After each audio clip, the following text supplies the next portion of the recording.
What have we got to do?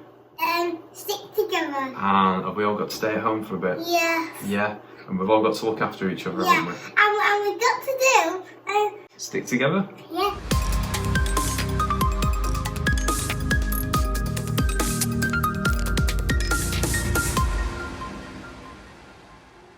Morning everybody. As you know, we've been doing videos for quite a while now with Josh at Get Your Media. Now obviously because of the social distancing rules, it's a bit difficult for us to be kind of getting Josh over here. So I'm currently using my iPhone to create some sort of video for you guys to explain what we're doing.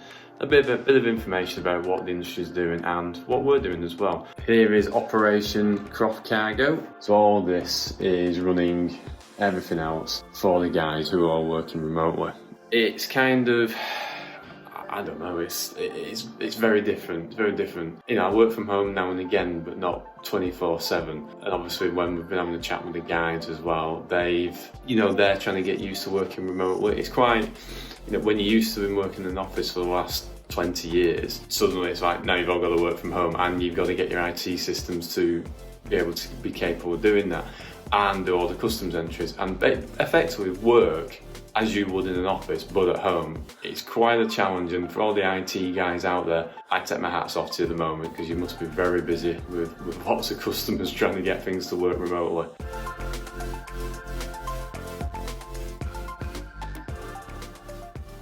A lot of things have happened in the last few weeks, and no doubt everybody's a bit nervous about what's going on, a bit uneasy, and I think we're the same here. We as a business are looking at everything that's been going on, what's the future going to hold, and I felt like we should put some sort of update out to our customers and everybody else who wants to watch this regarding, I think, more the logistics side really for us. We've got, I've got a list of things here to go through, and I don't want to make this boring, but obviously some of these points on here I just want to go through, and if anyone wants to make any comments, please, leave some comments on the video. Firstly, obviously we're all remote working if we can. Just give you a bit of an update with the company. So everybody's now remote working. We instigated this about a week and a half ago. We had the systems up and running about a month ago and just make sure everything worked right, and we staggered staff to work remotely, and then I was the last one to go, which was about a week ago now. And just to ensure that everything's fine, that all the guys can still operate as normal, and to ensure that you guys, our customers, clients, can ensure that we get everything done. Customs entries, custom software, the logistics software we had, everything's got to run remotely. So we've had to come up with a few little ideas, shall we say, to ensure that we can make this run smoother. And in fairness, touch wood, this is all going to plan. It's actually running quite smoothly. There are times I'm going to have to go into the office just to make sure the servers and the IT systems there are running correctly, so we can do what we do at home. Sometimes we all know this, software can glitch at times, and as an IT guy I might say to you, turn it on and off again. So unfortunately I have to go into the office now and again just to turn a computer on and off, and it fixes itself. But thankfully I've not had to do that. I've only had to do it once so far. So everyone's working remotely. All the phones are diverted to all the direct dial numbers for every account manager, the other team guys, Stu in accounts, our operations admin team, me as well. So everything's now literally remote. Our guys in China and other origin offices, they're all running fine. At the minute, India, obviously that's on lockdown at the moment, so the guys who, from our agents over there, they're working from home at the moment, but it's still business as normal. Malaysia, again, the guys out there, they're working from home. Unfortunately though, there is a complete lockdown in Malaysia at the moment, which I believe is till, I think it's the middle of April, I think. I'd have to check my numbers again, but I think it's the middle of April, so nothing is actually moving from Malaysia at this point of time. Obviously, we're being updated every day on what the situation is, and obviously when we get some further updates, we'll put them on the email marketing system to everybody. I think another important thing, what is going on, the logistics, what's happening in the UK. So just try and break this down. Obviously, if you're in an office and you can work from home, we're working from home, and that's what we're doing.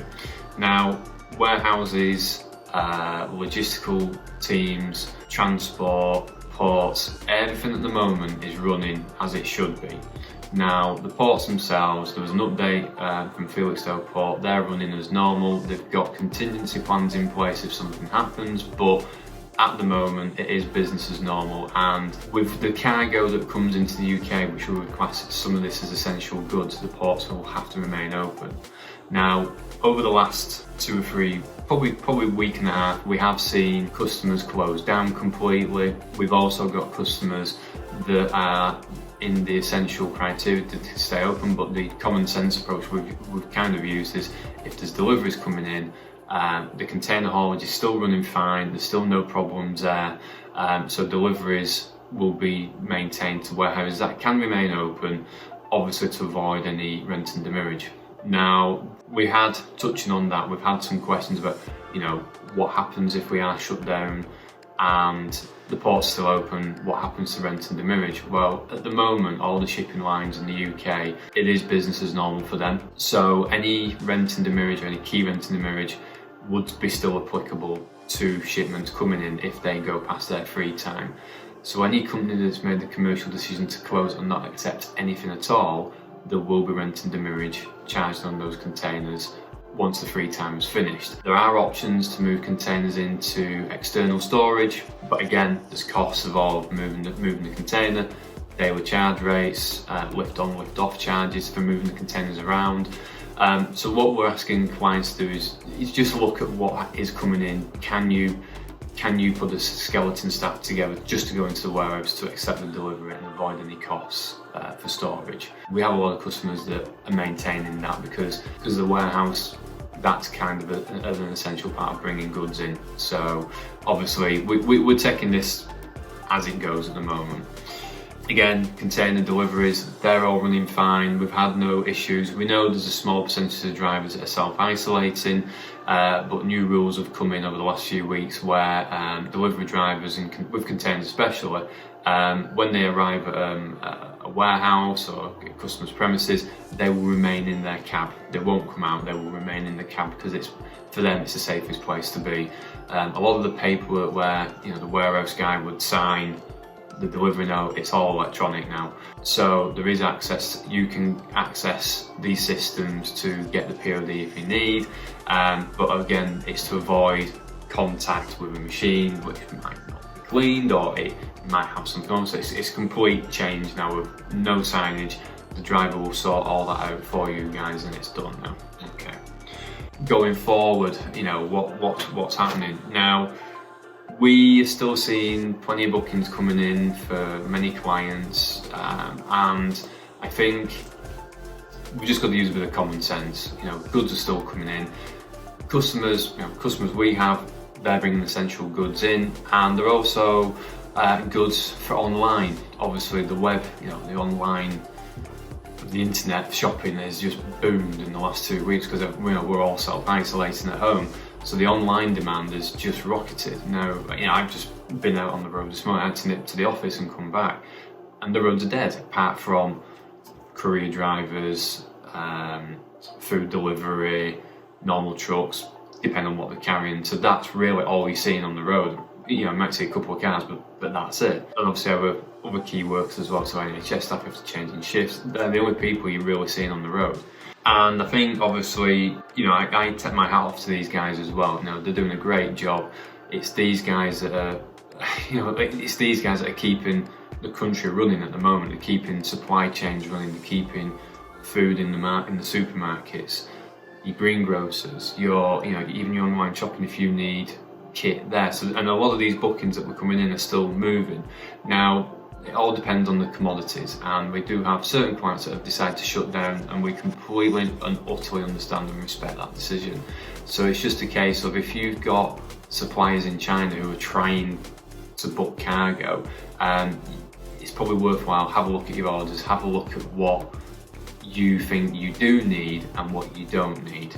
and then speak to your suppliers in China on whether they will be able to hold cargo. Now, another solution to this is to maybe book cargo a bit later on different vessels. So if you have something ready this week as an example, and then you wanted to move that forward, then you can say, listen, I don't want it to ship for another 3 weeks, book a vessel for 3 weeks. Because the transit time at the minute with everything that's going on is around about 35 days-ish. So then if you add on another 35 days from another 3 weeks, you're looking at end of May, beginning of June, maybe even middle of June arrival. So you've still got a long lead time based on the current situation here in the UK and this self-isolation that we're doing.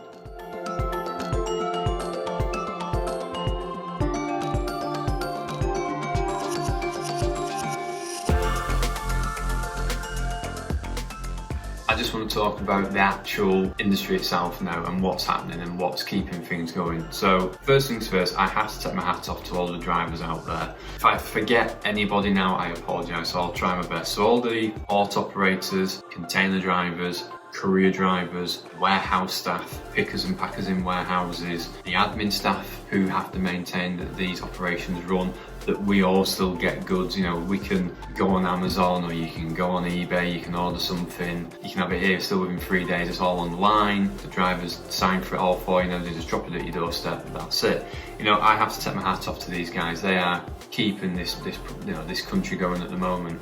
But my heart also goes out to all the people that have either been furloughed or they've been made redundant in the last few weeks. You know, we've got friends who own a little shoe shop and they've had to close. My parents, they have a little shop in Scarborough and they've had to close as well until further notice. And, you know, everyone's going, you know, how are we going to survive? What's going to go on? It's a difficult time, and I think, you know, we have to all stick together. You know, as a business, we are looking at different options at the moment for what we're doing. How's our industry going to change? It is going to change. I personally think. I think going forward there will be changes. How dramatic? I don't know. But I just want to, say thank you to all these guys, and I think also we need to say a big thank you to the NHS. They are the frontline guys on this. The logistics will keep the country running. That will happen. The NHS staff, they're the guys who are, they're at the front line. They're there. They're seeing this day in there, and God forbid what they're going through. And if we can all support them and just stay at home. It's not hard doing this. We can all have a quick walk around for 10-15 minutes, go back in the house. Okay, it's 3 weeks, but it's not like these guys who are having to go out every day, 12-hour shifts, even longer, seeing people and what they're going through. We've got some friends who work for the NHS, and some of the stories have been telling me, it beggars belief, it really is. But if we can do our bit, they can do a bit. We'll come out of this in a better position, and hopefully by doing the self-isolation, these infections and everything will hopefully plateau and start to drop in the next few weeks. Just to give you a bit of clarity, myself, I'm doing the sales at the minute here, and we've seen all sorts of different quote requests coming in, and I'll talk about all the commodities we're bringing in shortly. But one that stuck out for me was, could I quote to bring in body bags? Yeah, that's kind of an eye opener really when you see that, and it wasn't just for a little pallet, it's for a couple of containers, and you can just sit there and go, geez, this is happening, it's real. And unfortunately that's the situation we're all in, and we just have to do our damn best to get through this. So stick together guys, we can do this, we can. So one thing we wanted to mention was, obviously, as a company, there's so much we can do. And about 2 weeks ago, I put on LinkedIn that we were going to be doing air freight at cost from all origins around the world to the UK, if it was essential goods, medical equipment, etc., etc. And we're still doing this, and we've had, I think we've got about 5 air freights coming in. So we've got tubing for ventilators, masks. I believe we're bringing some sanitizer in, I think. Then we've had more equipment through one of our customers that's going direct to NHS. So we are bringing air freight in. Now, the reason we're doing it at cost is pure and simple. It's essential goods, period. We're not making any money from it. We don't want to. If we can get goods into this country quicker, that helps the NHS, helps our suppliers supply the NHS, we'll do it. No questions asked. And I think for us, we're going to continue doing this. We've had inquiries today, about some more air freight. Now, one thing that has just dropped on us this morning, if you just bear with me, because the computer's here, if you bear with me, we have just had an email through. It's quite up to date. The Chancellor waives duties and VAT on vital medical imports. Now, I'll put the link on the video for this. Now, if you're importing parts for ventilators, masks, anything that's deemed essential for the NHS, the Chancellor is waiving all the VAT and all the duty on these goods because they're essential goods. Now, we don't know the full ins and outs, we're going to have a quick look through this today and hope we get something out to everybody. But we are basically just trying to go through it's the red tape you've got to go through. However, essentially, the crux of it is, if you're bringing in goods which are essential that you're providing, either donating to the NHS or supplying to the NHS, the import VAT and the import duty is being waived. And that's very important. So I believe on certain goods it's like 12% duty, so all that's being waived. We just need to clarify how we do this, because obviously it's like anything, there's an announcement, but then it's the mechanism behind how this works. But the crux of it is that's what it is. So we'll have a look at that.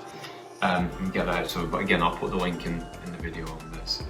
Yeah, so the air freight, we are still doing this. We are doing these at cost, and we will remain to do these at cost until this period of time finishes, or if in the next 3 weeks the government say, right, we're going to lift restrictions a little bit, then we will review that out. But at the meantime, while we're in this together, we're doing them at cost, pure and simple.